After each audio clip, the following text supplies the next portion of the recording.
Hello and welcome back to Sanding and Staining with Stan, or just my YouTube channel. We're actually here in the studio. Kate is back here, and I'm just editing up the next episode of Sanding and Staining, and it was a little bit of a saga, so I've decided to kind of like commentate as I go through the video to give you guys some context as to what was happening, what was going on in my mind at the time, because it was quite interesting and I think there's some really valuable takeaways. So without further ado, enjoy the show.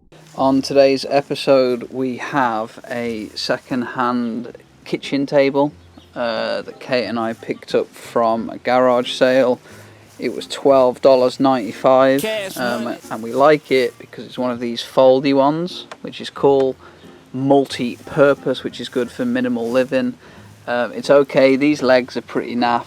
The camera doesn't pick it up too well, but they're kind of this off, disgusting cream white, and it's a bit banged up underneath. But in general, not in the worst condition. It's got some like hot cut marks here, and a bit of stain in here, and over here there's just some plastic and mess. So we're going to use the classic duo of sanding and staining. It's not really high tech, but it gives a good finish, and it's going to look nice, and the legs will look way better. The top also, can't wait. But today we are battling the elements out here in Indiana. It looks as if a storm might be coming, but if rain stops play, we will move inside and get the job done. Aldo's eating grass.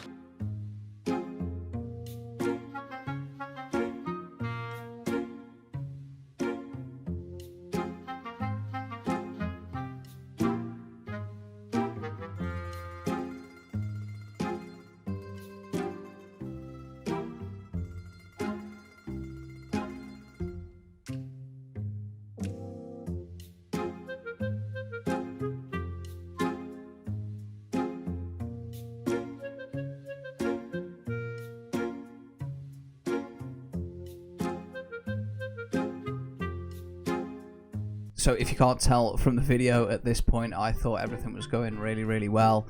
It just looked like the basic sanding and staining job that I usually do, and then this happened.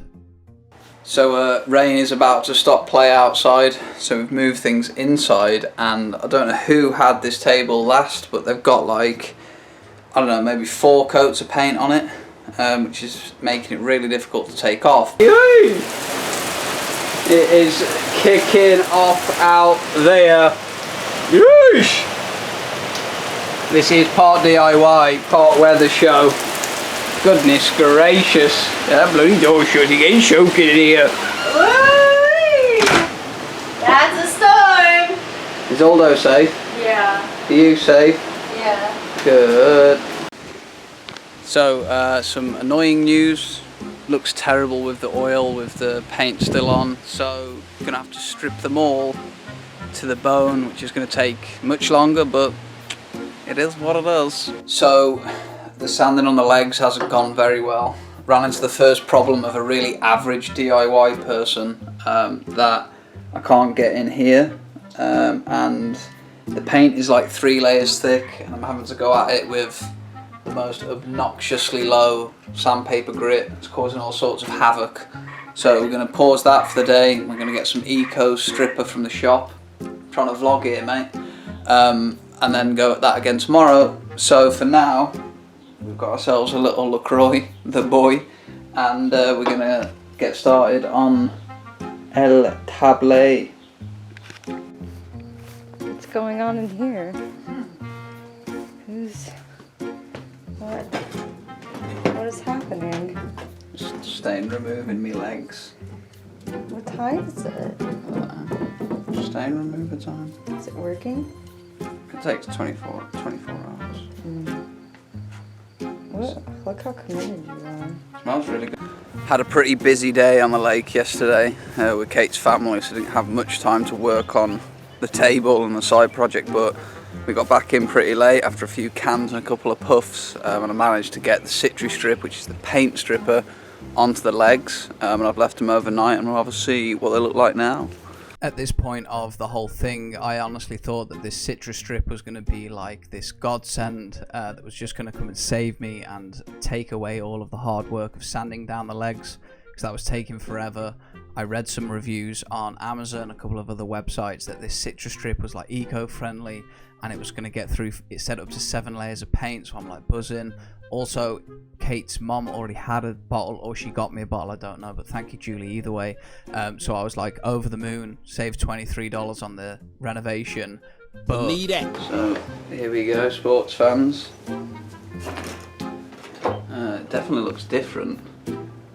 This is obviously the one I already sanded, and then I put the citrus strip on the others.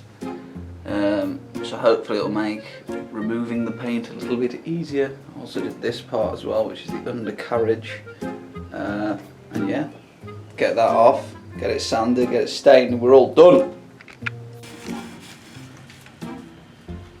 So it's definitely going to need another coat of the citrus strip, but it's definitely doing something, because you can nearly strip that paint off with just that. Just the most ridiculously thick paint I've ever seen. So straight off the bat, it turned out that citrus strip didn't really do much, and it definitely didn't go 7 layers deep. So this is the second coat, and I ended up having to put 4 coats of this stuff on. So I don't know whether I was using it wrong or citrus strip just wasn't the right thing, and I really struggle to say citrus strip. So I don't know what sort of witchcraft was used to put this paint on, but it's absolutely unbelievably difficult to get off. I'm hoping the second coat of citrus strip does something. Citrus strip, and it says 30 minutes to 24 hours, and it's been like probably 13 hours since I did it last night, and then the second coat. So hopefully by tonight the paint will start to crack and bubble, and I can take it off, and then get to sanding it, and then finally get it stained. It's looking really good. We took the sides of the table off. The table itself has come out looking really clean. Obviously this lighting is not amazing, but it looks really, really fresh compared to what it was before. So hopefully within the next 12 hours we can start to put it all back together, get it looking lovely for Kate. Loves to come and check out what's happening in the workshop, don't you, kid? He also likes to climb on top of it. Go on then, for the fans. For the fans, Aldo. No, okay. To be fair to citrus strip, on the flat parts it did work really, really well.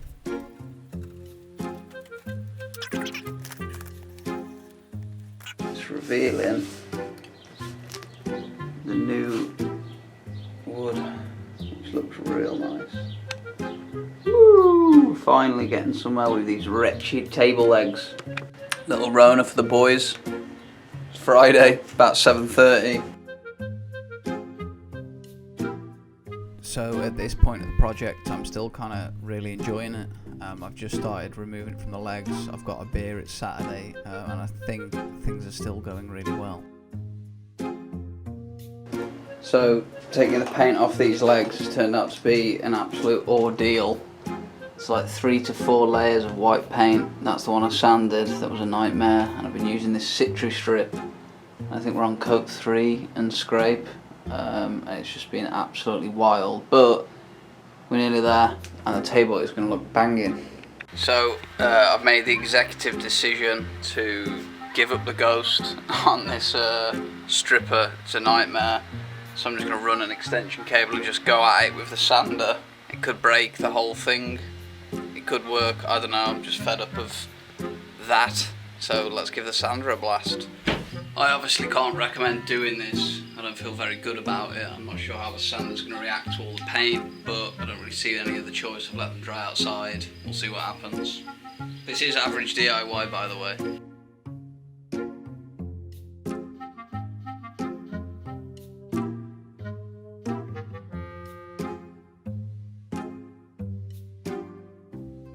Here we are then, Saturday evening.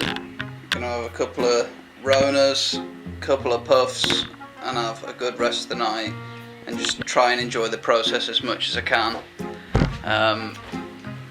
This whole experience with the table legs has easily been the hardest DIY project ever. It's just everywhere.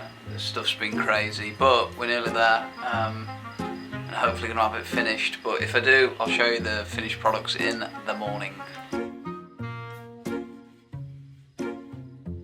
So at this point of the build, what I thought would be the morning actually turned out to be 3.5 more days of what you're seeing right now.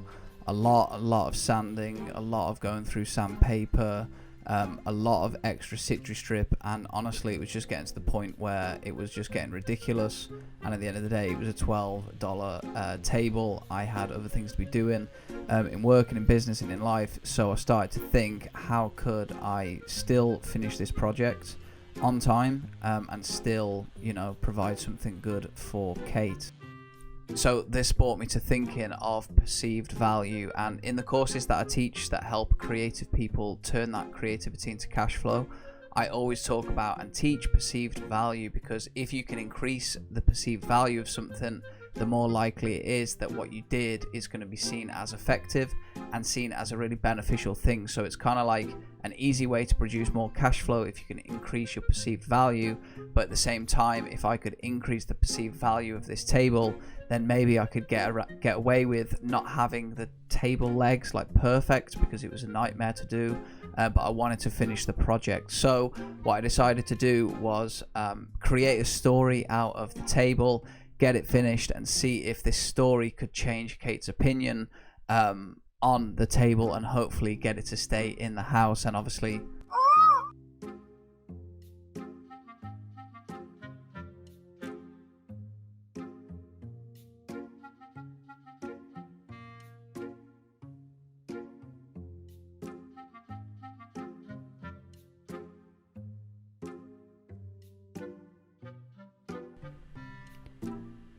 so this is me on the comeback trail, I suppose. I'm actually quite happy with the finished product. I don't think it's the worst case with the tools that I was given. But to add an increased perceived value, what I decided to do was make an experience for Kate and show her the table and have some instructions typed out on my laptop, so she would remember that, and hopefully it would become something that, you know, is valuable. So here is that process. Well, Joshua asked me to score the table on a scale from 1 to 10, and I say I would give it an 8, because the top is all good, the sides are good, you know, it's looking fresh, and then we know that Joshua had a little bit of troubles with the legs, which is obviously fine. This is the first time he's ever had to experience taking paint off table legs. So yeah, my thoughts on the table is that it looks, part of it looks older than it did before because of the paint job and because of taking off the white and seeing the wood, and I understand that the citrus strip. So I was just going back through the edit on this, and I think Kate also just said citri strip wrong. Let's have a look. Understand that the citrus strip. Why is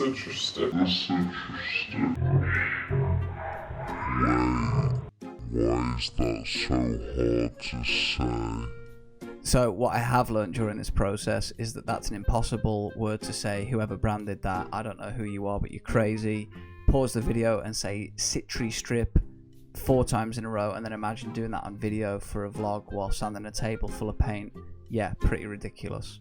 The strip is still on there, and so some of the parts are still relatively sticky, which is fine. I mean, it's a second-hand table that Joshua, you know, did for me, so I'm grateful. So I have to scroll down to page 2. So now I'm gonna read this out loud. My dearest Kate, I realize this table is not perfect. I wish I could say this design was by choice and I was trying to be artsy. But in reality, the wood beat me this time, and I'm being honest. I couldn't take the paint off, so I'm going for this chic art look. Winky face. I started this project with confidence, sanding and staining a table, how easy. That's what I thought anyway. As you know, this project's taken its toll on me physically and has eaten up most of my time. But more than anything, it's humbled me as a creator, and I want this table to remind you of the creator's journey. I want to remind you that it's easy to start a project, but no one remembers work you didn't finish. So limping over the finish line is okay, especially in the early days when you're new and learning things. I want you to remember that perfect doesn't exist and only your perception of things matters. I wanted to show you that taking risks and messing up is okay, even if it makes you feel vulnerable. I also want to remind me not to think I'm a woodwork pro, not yet. And more than anything, I want it to serve as a reminder that creating is always better regardless of the outcome. With love, Josh. P.S. If you really hate it, we can use it in the garage. It was only $15 and we got a hell of a YouTube video out of it. So are we keeping the table is the last question. Am I supposed to be answering this on camera as well?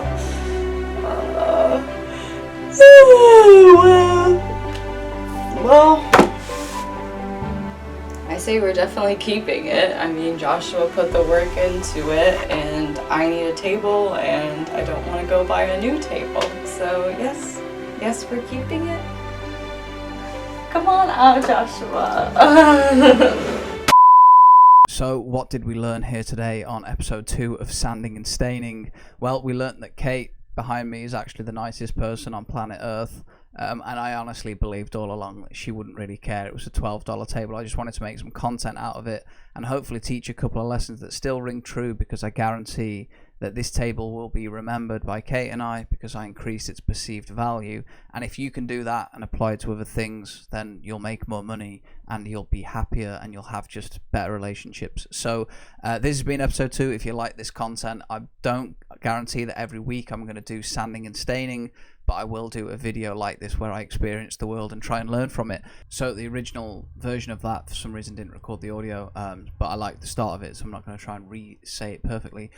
So to end this video, I was going to say is that if that's your cup of tea, if you want to see me, kind of experience the world and learn lessons as I go, please consider subscribing. It just helps me out and it's cool, and I want to get to know all of you guys a little bit more. This has been episode 2. See you next week. Have a wonderful day.